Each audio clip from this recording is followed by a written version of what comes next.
Hello, and welcome to another edition of the Hispanic Patriot Podcast, a weekly edition podcast to you live from a secret undisclosed location deep behind enemy lines in the heart of Colorado. We ask you, tune your radio, tune your TV, tune your internet for this show now as we open up with some important information. Welcome. As you can see, I'm flying solo today. My intrepid young co-host is otherwise engaged tonight, so we wish him the best in what he's doing tonight on behalf of the show and on behalf of some other organizations. So we've got a lot of information going on here in Colorado right now. We're in the midst of a local election season. We've got some Denver ballot issues that are coming up. We've got some school board races. We have some city council races and some referendums that are on the ballot here in the Denver area. And other municipalities also have other issues. But in our case, we are looking at one of the biggest money grabs that I've seen in a while. Of course, if you're familiar with Colorado politics, you know that the Democrats have never wavered in their attempt to circumvent and make an end run around TABOR, which is an acronym for the TABOR is the Colorado Taxpayers Bill of Rights, which was implemented a while back here in Colorado to protect the taxpayers from having politicians continue to just take and take and take. And with TABOR in place, the government here in Colorado cannot take and implement new taxes and without prior approval from the voters. The Democrats, of course, hate that because they have never met a tax they didn't like. And they're consistently trying to make end runs around TABOR and or to weaken it and water it down and just basically get their grubby little hands on our money. So they have a new one here in Denver, and it's called the Denver Vibrant Bond. Now, it's a quirky little name for something that the mayor came up in the city council. They're promoting this as some sort of no pain, no new taxes proposal to raise more revenue because, of course, we know they have wasted a ton of our taxpayer money supporting illegal immigrants here in the city of Denver, to the tune of about 350 million and counting.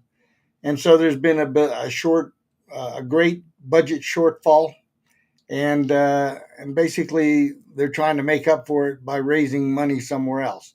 So one of the ways that the government here tries to make an end run around TABOR is by labeling certain things fees instead of taxes. So basically, they're just hiding taxes under the guise of fees. And if you register a car, for example, here in the state of Colorado, you will see just exactly how many fees are involved in getting your car registered. It is a huge money grab. I hate every time I have to register my vehicle here in Colorado. I remember when I lived in Texas, heck, I could have my car registered for about $50. Here, if you buy a new vehicle, you're probably looking at between $1,000 and $2,000, depending on the vehicle, the value, etc., for the first registration. And then allegedly, as the older the vehicle gets, the rates are supposed to be coming down. But from what I've seen, they come down at a very, very slow trickle. And then, of course, they find other ways to add fees in there. So this vibrant bond that they're pushing is basically a way to raise more revenue to conduct their own little pet projects, if you will. So, for example, it takes twice as much valuable money per spend when we use debt. When we use debt, we cut off our tax dollar in half. So, half for our road and bridge, and half to the bank of debt service. So that's kind of how a bond works. It never makes sense to pay twice as much for that road, bridge, sidewalk, park, or police station. Using debt takes twice as much tax money per spend on average as not using debt. So here in the city of Denver, we have been successful in garnering up opposition to this, and the people are saying enough is enough. Okay, we need to stop prioritizing debt and debt service. It's time to cut the banks from the public debt and the public budget. And so we want to vote no on this referendum. So if we win, we'll save the taxpayers and the city's budget approximately 500 to 900 million in wasted money. That's nearly $1 billion, folks. Interest, fees, and other costs, debt service. The government debt is a terrible waste of valuable money. So if you're in the Denver area, if you're voting in Denver this November here, the ballots should already be in your hands, of course, in a all mail-in ballot state. So we urge you to vote no on this debt, everything from 2A to 2E. So please pay attention to what you're voting on. Don't pay attention to the verbiage that they use. They have a very cute way of putting referendums forth and making it sound like, oh, it's not going to cost you any money. Baloney. Trust me, it's going to cost you money if you're a taxpayer. It's going to go to higher and higher debt, higher and higher taxes, and it will never end. I mean, it never does. So let's vote no on this and show and tell the mayor and the city council here in Denver that we've had enough. Okay? So let's hopefully crown that thing down to the ground. All right. This past weekend, of course, if you're not living under a rock, you know that they had the famous No Kings rally across America. It's a misnomer. I don't know how to even describe this thing. It's no kings. Really? They want people to believe that President Trump is a king or that he's acting like a king. Well, it occurred to me, if we had a king, guess what? There would be no rallies because the king could shut it down like that. So these people are just, leftover hippies, radicals, Democrat malcontents. And, I was watching some of the rallies from different parts of the country. And the one common denominator that I could tell was that the overwhelming majority of these so-called rabble rousers looked like they were on furlough from the local nursing home. That's how pathetic these people were. Some of these people could hardly even walk, and some of them looked like they needed a meal and or some medication, because basically I think what these organizers did is go around to the nursing homes and maybe offer to buy them lunch or whatever, or take them for a little excursion. They gave them signs and they had them walking down the streets, protesting something they had no issue with, or they had no knowledge of what they were protesting. And I know that because I saw some of the interviews from some of the people, and they would ask them, well, what are you protesting? And they were like, I don't know. I'm just out here.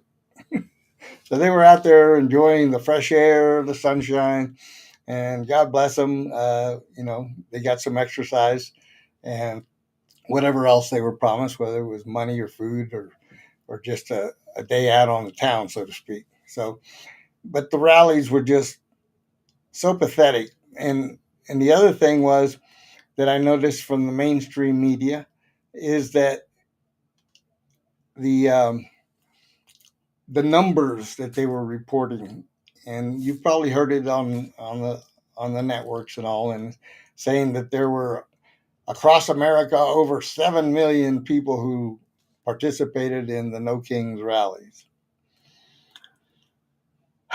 Well, I'll tell you what, if there were 7 million people out there in reality in this country, then I'm the Pope. I was paying attention in particular to some of the published crowd videos, and if you notice, most of them were from really high up, like from a drone. And with a little bit of research, we found out that some of those were proven to be videos of crowds from other events in past times. Some of them were concerts, some of them were other type of activities, but they were not part of this No Kings thing. In fact, there was one that I saw that was a side by side photo. One was what the mainstream media was putting out, and this was at the exact same location. And of course, the crowd size was just huge, in the photo. And then the counter photo, which is the exact same location at the exact same time, showed like several hundred people gathered in a kind of a sparsely filled area of that event. So it begs the question, if they were so successful, why did they have to lie about the crowd sizes or what exactly was taking place?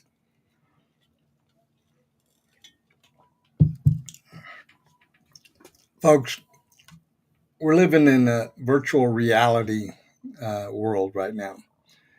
And unfortunately, a lot of the left string media is out there promoting these radical movements and trying to portray them as representing Americans. Now, I'm not saying they're not Americans. A lot of them are. I would say that quite a few of them are probably not Americans. But at the same time, I'm not going to disparage, people who are legitimately Americans. But I always hearken to notice how much some people hate this country. You know, they they hate it so much that they want to bring down a duly elected president. They want to oppose and lie about things that our president and our Congress is doing to help the people, and it's just pathetic. Yeah, I mean that's the best description I can tell you. So this little King's rally was not a great success as the media would have you believe. But I want to share a little video with you regarding that. Brave the deranged crowds. Nick Shirley in New York City and Anthony Cabasa in L.A. Nick, let's start with you. So the women, I was fascinated. I was following you when you were at the protest. So the women and a couple of guys who were with those neon yellow signs, they show up to, quote, marshal you, correct? Yes. I thought it was hysterically funny, but tell us what that is. They showed up to essentially try to push me out of the protest. They had a sign that said right-wing troll, when in reality I was just there speaking with the people, and then they start causing all this chaos by bringing all this attention to me that I wasn't even there for, and it just caused everything to get out of hand. And as you saw, I figured I might as well take them for a run if they're going to be following me for a while. I like the reference to her Gucci glasses. That cracked me up. All right, Anthony, there was a story circulating yesterday that the LAPD ran over a protest there who, I guess, had blocked a cop car. But pay attention to this. This is a good example of how the media participates in the hyping up of these incidents, and see for yourself if you think this person was, quote, run over by the police car. But your angle of the video showed the truth, and you put it out there. Let's watch.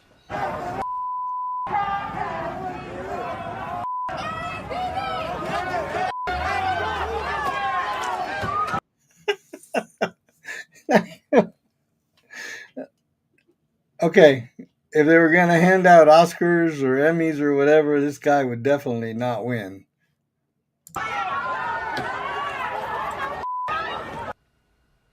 So the big hullabaloo online was that this was just cops willy-nilly running people over for the fun of it.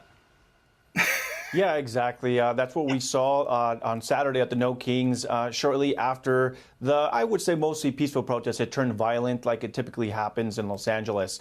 And so this specific gentleman, he is a known provocateur. He's even gone up to Portland. And from what Andy No has reported, it looks like he is the same gentleman that got arrested up there. And now he's back to L.A. To continue protest. Look at this guy. He's laying on the ground like he got run over. Police down here in the ICE facility.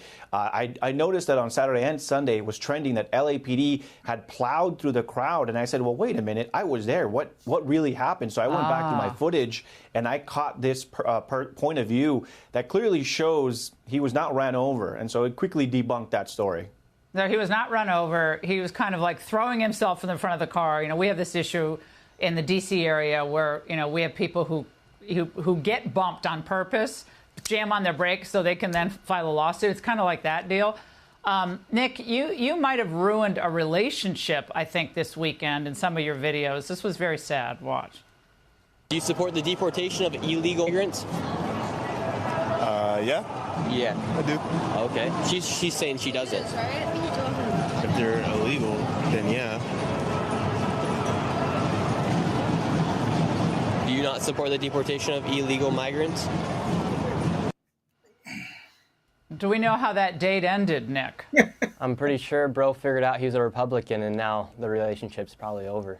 I mean, Anthony, I'm sorry, but I got more laughs out of this video. I mean, there was a lot of disturbing things in these protests, but most of it just seems like the theater of the absurd. It's early Halloween. It's a bad high school theater production. They have wardrobe departments. You know, you're the frog. You're the baby Trump. You're going to have the Trump piñata. But it all seems very repetitive. It's the same.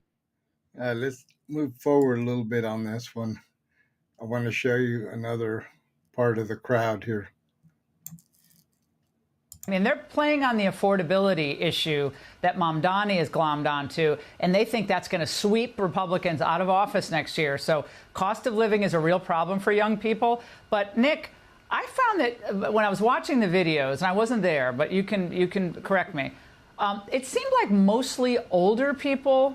There were some young people, obviously. You interviewed a few of them. But it seemed like a lot of old geezer types who just were wishing they had been alive during Woodstock and missed the Vietnam era, but now this is, their moment in the sun. Yeah, a lot of these people, there are a lot of old individuals out there, and you see them in the subway going to the protest. They're all amped up to go to these protests, and because they literally think Trump's a king, and they think... This is what I was talking about earlier. Everywhere you went on these rallies, the predominant majority of the people who were there were what I would call nursing home furloughs. They're about to save the country. And so you have all these old people just ramped up. Well, it's the most exercise a lot of them gotten for a while, so I think that's good. Nick, actually, Anthony, I want you to listen to what one woman in Portland said at one of these protests. Watch. For a birthday present, what do you hope happens? You wake up tomorrow morning. I hope that I see the obituary that we're all waiting for tomorrow. That's what I hope for. Yeah. you wishing that President Trump is dead? Yes, absolutely. Okay. Absolutely. Absolutely. So, Anthony, in a real dictatorship, of course, you couldn't say that on camera, correct? So they don't really think Trump's a dictator. She's not worried about saying that on camera. Right, yeah, that's why it's so important that independent journalists like Nick and myself are out there getting these sound bites, because when we ask the protesters, why are you really here? What do you really think? They say these things, but it's almost hard to believe they're saying it because we know deep down they don't really believe it. So it's almost like, what are you listening to that you are having to say these things? I mean, and one of the scarier parts is I talked to people. I was live on TikTok interviewing some folks, and I met a lot of educators telling me, yeah, I teach high school, I teach middle school, I teach kindergarten. And I'm like, what? And your organization is okay with this? Your union? Like, oh yeah, they promoted it. They sent us all emails demanding that we be out here, asking us, hey, come join us. And I'm just shocked. And I'm like, man, I don't know if these people know, that they're going to go on air and maybe someone's kids is out there and they're like, hey, that's my teacher. Yep. What are they doing talking like this? Hey, Well, there you go. This is what's going on in America today, folks. It's funny when Democrats win an election, you don't see any of this. You don't see the vitriol and the discombobulation. We suck it up as conservatives. We comment and we expose things that are not true and or detrimental, but you don't see us out there, by the thousands just wasting a day with stupid signs and protesting. So that's the difference, I guess, between the left and the right. And so when you talk to your friends, if you have liberal friends, try to see if you can talk some sense into them. I know it's hard, and some of them are just too radical, but maybe try to make a difference and see if it's possible.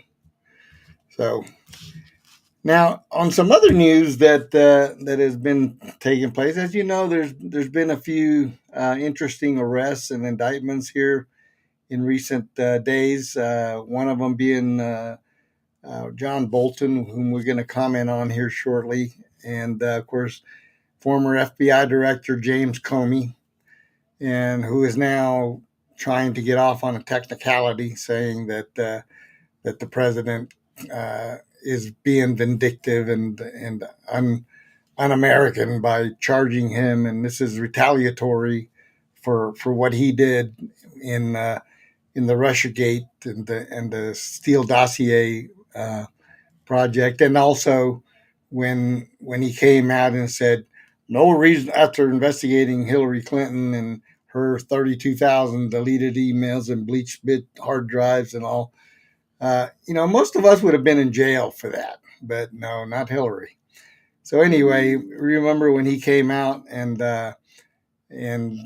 made that statement after the thorough investigation, and he concluded that no reasonable prosecutor would file charges against Hillary for what she did. Well, of course, now he's been indicted for lying to Congress and participating in cover-ups. And so he's trying to squirm out of it by saying that this is retaliatory on the part of President Trump. But you remember Jack Smith, the special prosecutor hired by Attorney General Garland, this was supposed to be one of the top prosecutors, but with a little digging, everybody knew that the guy was a scumbag. I mean, there's no dolling that up. Okay, the guy is just a lying, corrupt scumbag masquerading as a federal prosecutor. Well, apparently now he's trying a different strategy, and let's take a look at this video, because this just came out today on what he's planning to do.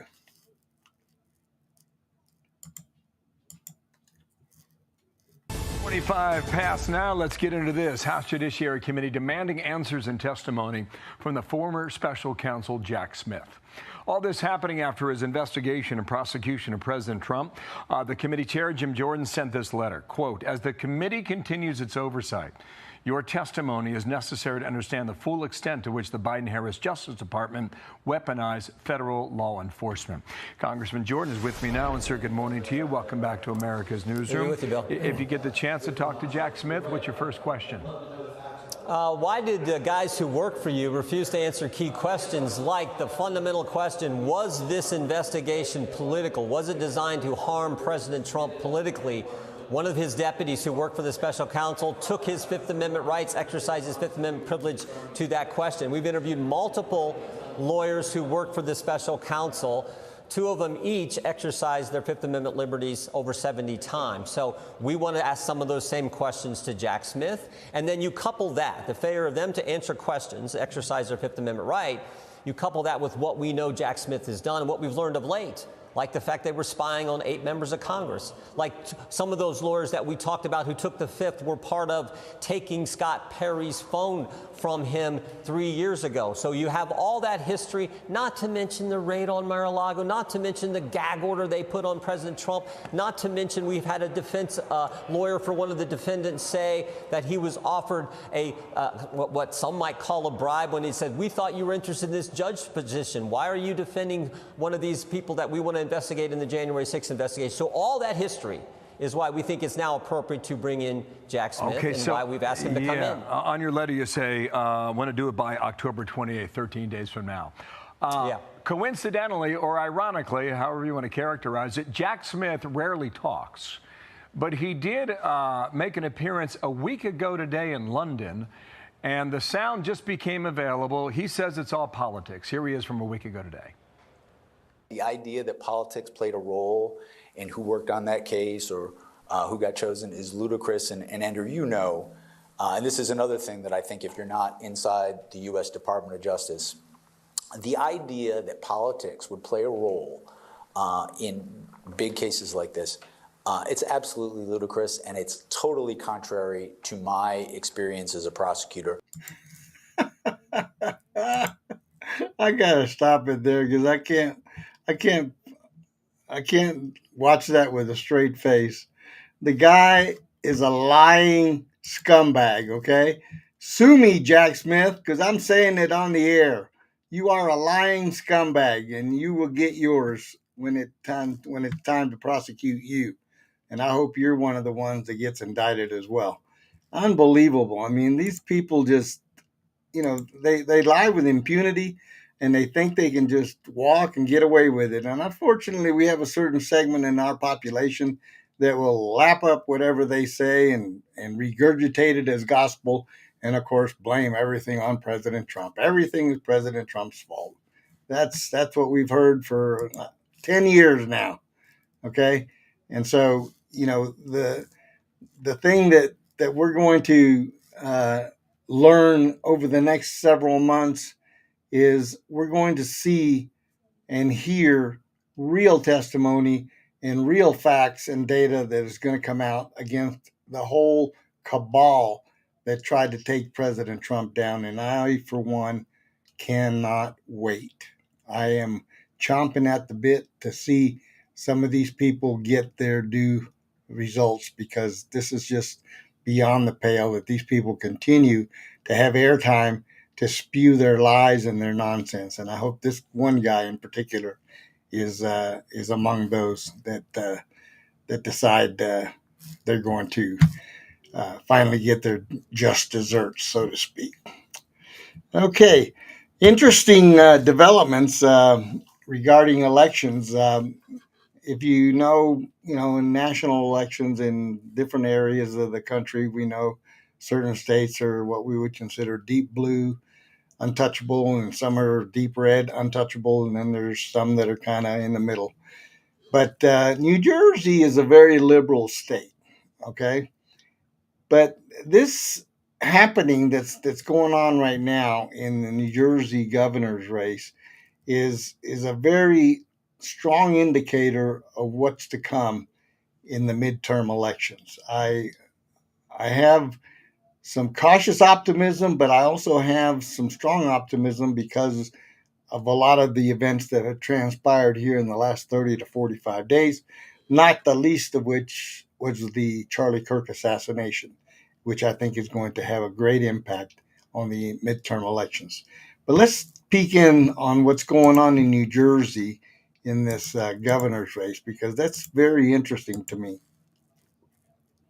Absolutely historic is happening in New Jersey right now, and the legacy media is desperately doing everything they can to hide it.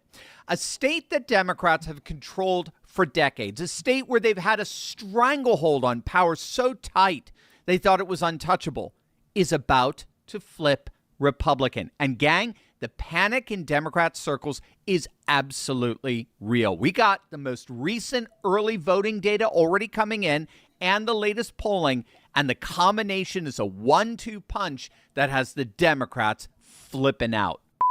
Hey gang, it's me, Dr. Steve, your Patriot Professor, here to make sense of the madness as the far left desperately tries to stop the unstoppable rise of a new conservative age that you're making happen all over the world. So if you want a front row seat on how you are changing the world in ways you never even imagined, make sure to smack that bell and subscribe button. Let's set the context here. New Jersey is an otherwise reliably blue state. It leans Democrat by 7 points. But that in and of itself is a warning sign. Obama won Jersey back in 2008 by 16 points. It was even worse in 2012. Jersey was one of the few states where Obama actually increased his margin in re-election. He won by 18 points. Jersey is historically as blue as a blue state gets, but that margin, as we're seeing here with their current voter registration, has steadily eroded over the years. Jersey has been turning more and more red. Counties like Morris, Ocean, Monmouth, that used to be reliably Democrat, are now purple. They're competitive. Some are leaning Republican. The demographic shift is real, and it's accelerating, so much so that Trump came within just 5 points of flipping the state. Trump improved his New Jersey performance by 10 percentage points in 2024 as compared to 2020, marking the best GOP presidential showing in 2 decades. If Trump had won Jersey, gang, I mean, if Trump flipped Jersey, that would have been utterly historic. Jersey hasn't voted Republican in a presidential election since 1988, since George Herbert Walker Bush. Well, I agree with that. If New Jersey flips blue in this particular election, the Democrats are going to be wailing like I've never seen them before. And it's going to be a precursor, I think, to the midterms. Joining us right now is my good friend, George Rodriguez from San Antonio. So let's bring him into the studio. George, how are you? Welcome. Very well. Thank you very much for inviting me. Have a good dinner? I had a good dinner. It's always fun to have good dinners with friends and family. Yes. Yeah. Well, today I did a reverse. I had an early dinner before the show. I usually eat after the show, but lately I've been starving by the time the show's over, so I decided to do a little shift. I skipped lunch and had an early dinner. So good for you. Anyway, we've been talking about different things. We've been talking about the No Kings rally, the Jack Smith developments, and of course there's some very interesting news, of course, about our good friend Mr. Tom Homan. And I saw your video, so I wanted to lead off with that topic. Mr. Homan has been under attack. Of course, he's having to live apart from his family for security purposes, which I think is sick. And this kind of stuff needs to come to a stop. But I want to play your little video because I thought it pretty much explains it pretty well. And then we'll discuss it a little bit. So let's get you on there. There we go. Swamp are reporting that. Here we go. Hello, my friends. George Rodriguez and Conservador talking to you from San Antonio on this Wednesday, October the 22nd. The liberal fake news in the Washington swamp are reporting that border czar Tom Homan was recorded accepting a $50,000 bribe from FBI agents. However, an investigation was closed into the matter because Mr. Homan never took the money. This is another example of the Washington swamp made up of liberal politicians and fake news attempting to entrap and smear a good person. I am defending Tom Homan not only because he is my friend, but because I too was a victim of the Washington swamp once. In 1985, I was nominated by President Reagan to head the Community Relations Service Department of Justice. Unfortunately, there were several senior career employees within the Community Relations Service that opposed me and the Reagan administration agenda. No sooner did my nomination get announced than an anonymous, unsigned memo was circulated to all members of Congress and to the media. The memo accused me of various things that, of course, were false and not true. The Washington Post was the first to run with the story, citing the anonymous sources and the allegations. Then the New York Times picked up on the story and wrote an article based on the Washington Post's reports. Then both the Times and the Post wrote editorials based on the anonymous allegations of a leaked, unsigned memo. Then the chairman of the Senate Judiciary Committee, Joe Biden, expressed concerns about my ability to serve in the position. It didn't matter that my personal FBI background check for the nomination had passed, and that the FBI investigation into the allegations did not find any wrongdoing. The Post and the Times stood by their story, and of course, Biden stood by their credibility. The most disgusting part of this whole situation, this whole episode, was that copies of the memo, the news report, and the editorials were sent to my elderly parents in San Antonio. My nomination was eventually withdrawn and killed by Biden. Tom Homan is being attacked in a similar manner. There is zero evidence of illegal activity or criminal wrongdoing on his part. However, that doesn't matter to the swamp creatures who want to smear him. They want to repeat the salacious and lies that they are perpetuating. I know Tom Homan personally. He is my friend.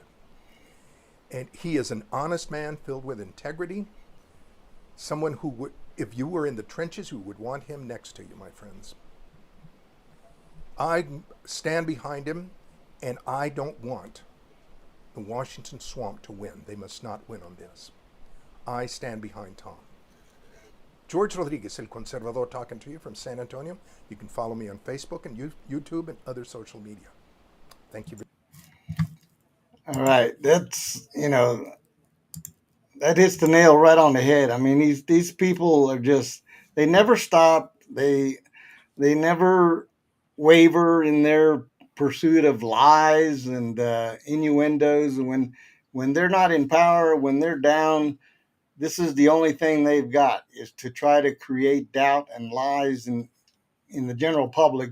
And unfortunately, a lot of people aren't what I would call well informed. Yeah. So they lap it up because, it's on the news, it must be true. They hate the guy because he's doing the job the president wants him to do. Right. Number one, and number two, he's an easy target because he's the one heading up the ICE organization. So, yeah, I don't know what we can do with these people, but I think in part of me says that that it's good for them to have these kind of moments, because I think more and more people are starting to see through all the facade and their tactics, the way that they go about doing things, attacking conservatives. And when they know they're on the wrong side of everything, they have to create controversy or some sort of scandal to try to, alarm people who are, to basically want to be alarmed. I took a drive around Denver on Saturday and kind of to look at some of the little rallies that were going on.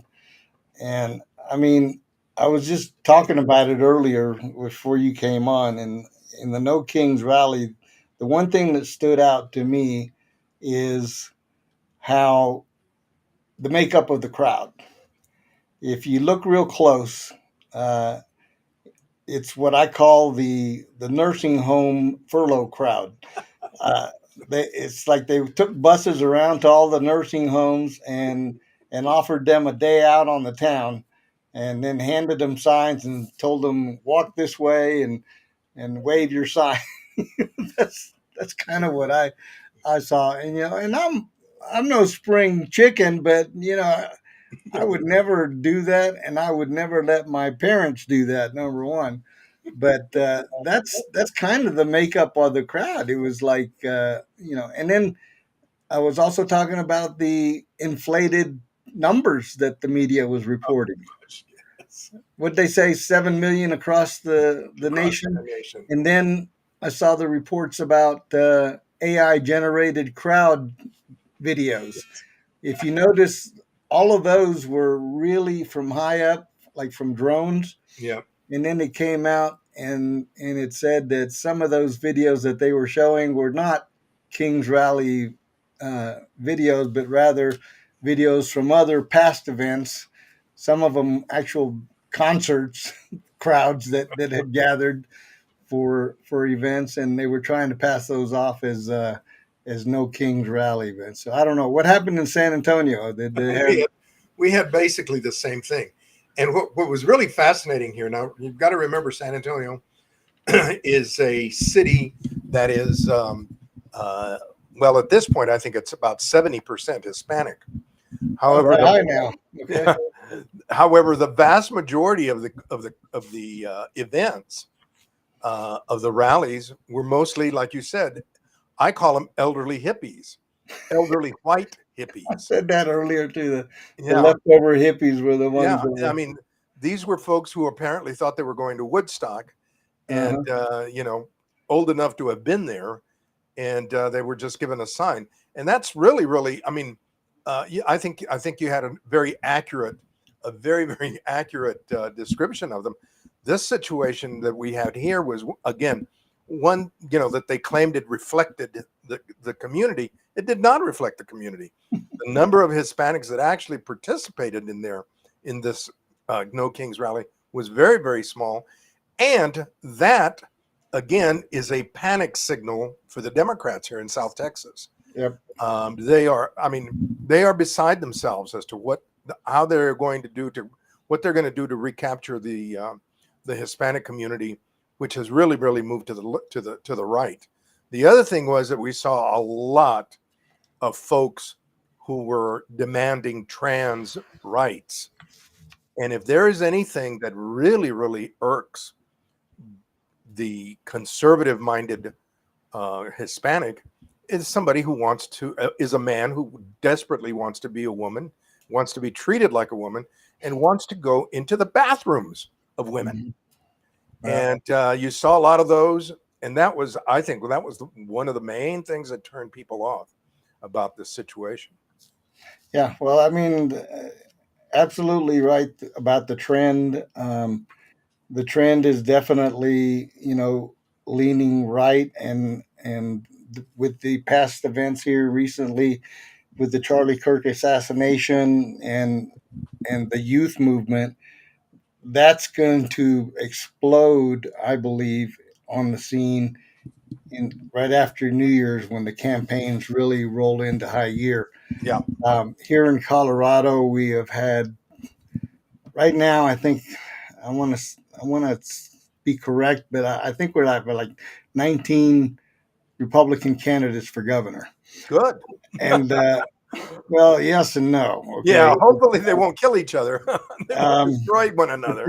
This one, you ever heard of Victor Marx? I haven't. Okay. Well, neither had I until recently. And this guy explodes onto the scene with a real fancy rollout campaign on October the 1st. And all of a sudden on social media, there's a huge explosion of Republicans here, allegedly. They're all for Victor Marx.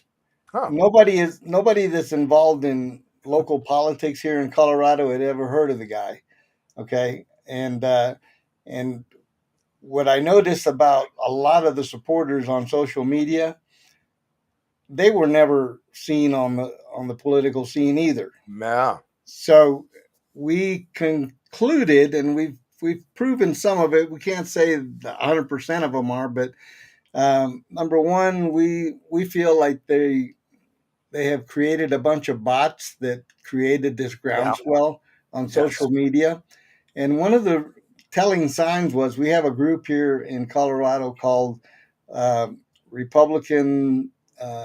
It's the Republican Meetup or some other type of group that's on social media. And this group had about, before the Victor Marx thing, they had under 1,000 participants in that group. Overnight, that group grew by over 2,600. And when you go to look at their profiles and all, and you scroll down, it says member of the Republican blah blah blah group, and then you go a little bit further down and it says has made no posts on this group. Okay. So you tell me that someone who is active politically has never commented or said anything on a group that they allegedly belong to. Secondly, he's a Christian guy. He's got a ministry called All Things Possible Ministry where they go around and they've gone around the world rescuing children from traffickers and all of this. And he's an ex-Marine and all that. There's some good things on there that that I'm not going to dispute or disparage, but the part that we're concerned with here in Colorado is that he came out of nowhere, and nobody that's active politically basically knows anything about the guy. Yeah. So I've done some digging, and the first thing I did is I dug up some financials on this ministry, and there was some very unflattering financial reports. One of them that said that the organization contributed 11.9% of their revenue to the mission.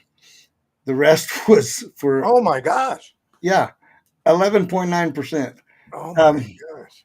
And then so like I do with all charities, when a charity solicits me, the first thing I do is I write them an email or a letter, and I say, I would like to see a copy of your financial statements. Yeah. So I wrote them. I had to write them twice. They finally responded, and they didn't provide the statements. They just tried to give me some, jibber jabber about this and that and how the 1099s with the IRS, blah, blah. I said, no, I just want to see a copy of your financial statements. Are you going to give them to me or not? You're a 501c3 Christian organization, and if you can't provide your financial statements, then that's a huge red flag. Correct. Okay, what are you hiding? Now, I don't know if the guy himself is, privy to this stuff, but if he's the head of the organization, you would think that he will be on top of his organization, being above board on everything. Correct. Yeah. So that part was another red flag. That's really, really. So we're looking, everybody's saying, oh, he's the guy, here's who we need to elect. And we have our suspicions about the motives behind this group. He came out and we found out right away that he was supported financially by AFP, and a former local candidate for governor here who basically got her, purse handed to her at the last election. But she's behind him, and she's a self-made entrepreneur. She's a millionaire, and she's got her support behind him, and then AFP is behind him. So to us, that spells rhino all the way. Yeah, right. Exactly. And so, when you say that to any of the supporters online, of course, they get all flustered and, oh, you're the trouble. You're the reason Colorado is the way it is, blah, blah, blah. And one of them actually said, you're not MAGA. I said, yeah, I'm not MAGA. I've only been invited to the White House by the president 3 times. So I guess I'm not MAGA. And, so some of these people are just idiots. Now, all of them are not bots. Some of them are real. But the other part was that a lot of them, I noticed, are from out of state. So what are all these ex-supporters, worrying about Colorado politics? Why aren't they working in their own state to promote Republicans? Yep.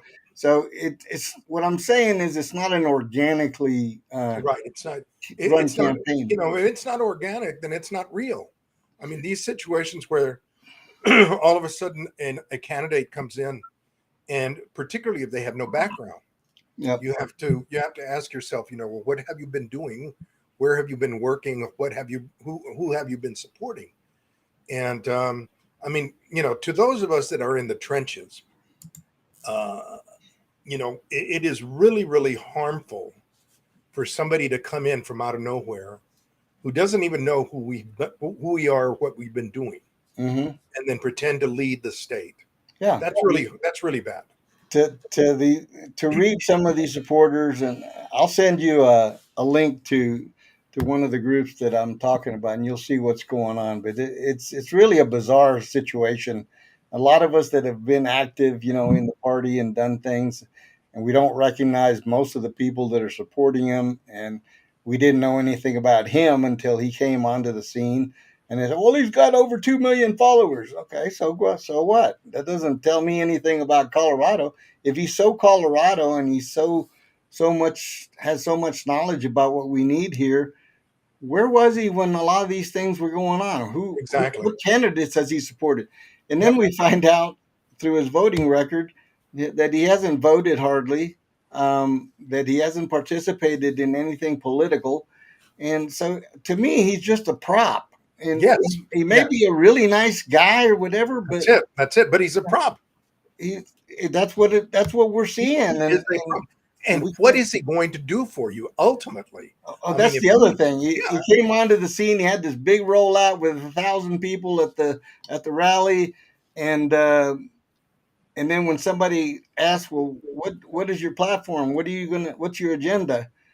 Oh, we're in the assessment mode. We haven't come out with our plan yet. And I'm thinking, wait a minute. That's kind of backwards, isn't it? It is. If you become a candidate and you're going to roll out a campaign, you should be ready to tell the people what you're all about and what's the reason why you're running. What is the reason why you're running? Right. I mean, that would be the first question.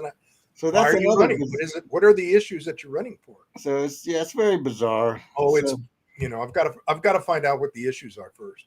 Yeah.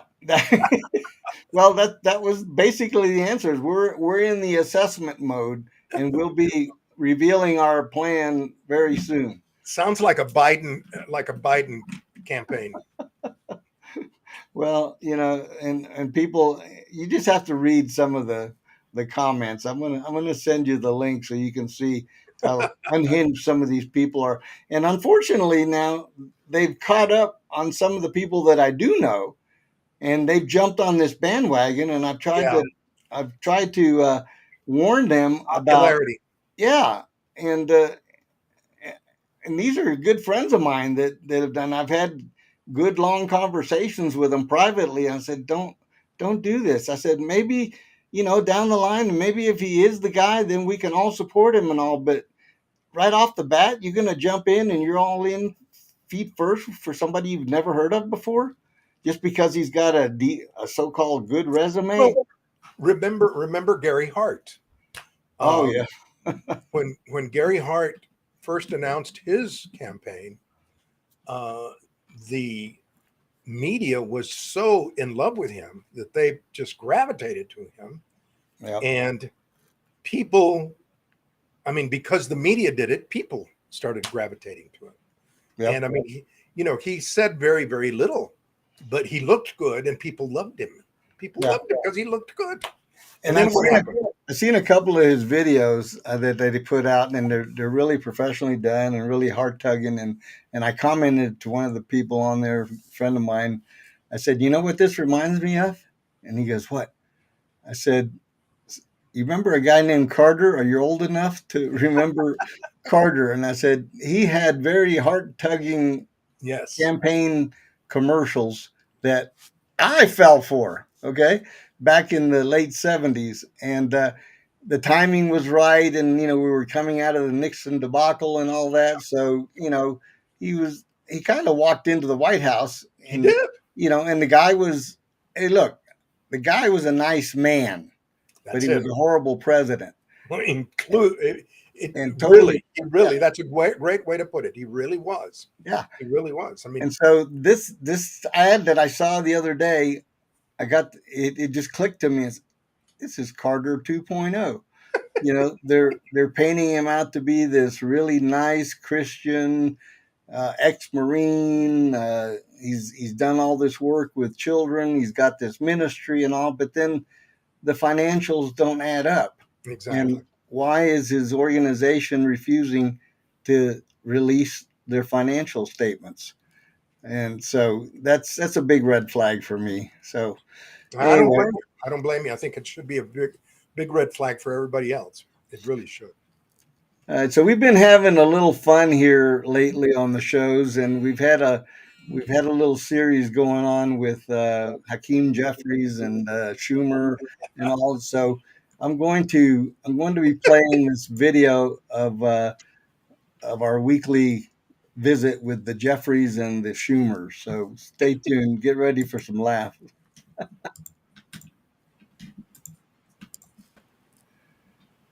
Subscribe here. The fate of the nation depends on it. Remember, we're the deep fake state. Our video.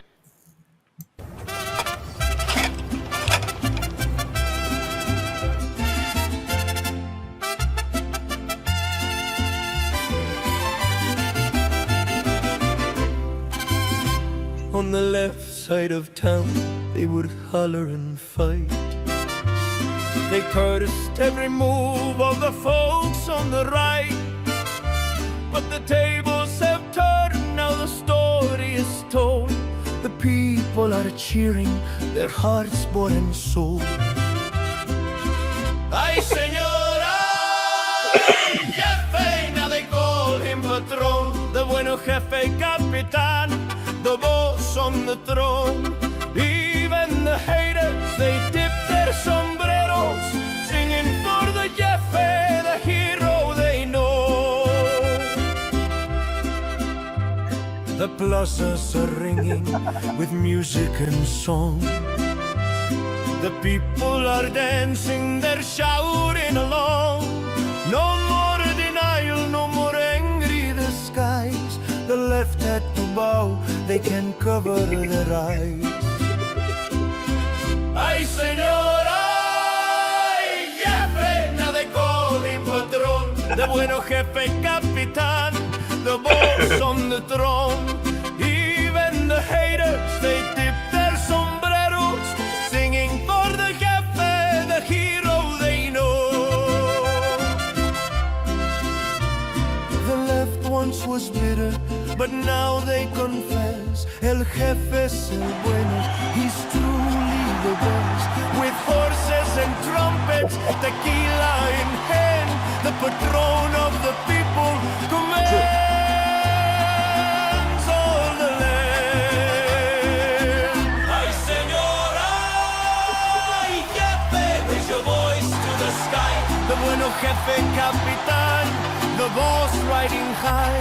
From left to the right, the whole pueblo agrees. The patron of the people brings them to their knees.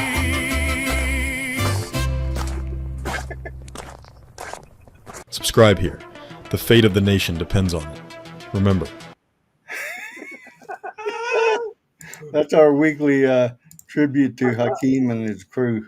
I love it. I love it. That's great. We've been having fun. There's a site that produces all of these every week, and they've been coming up with some good ones.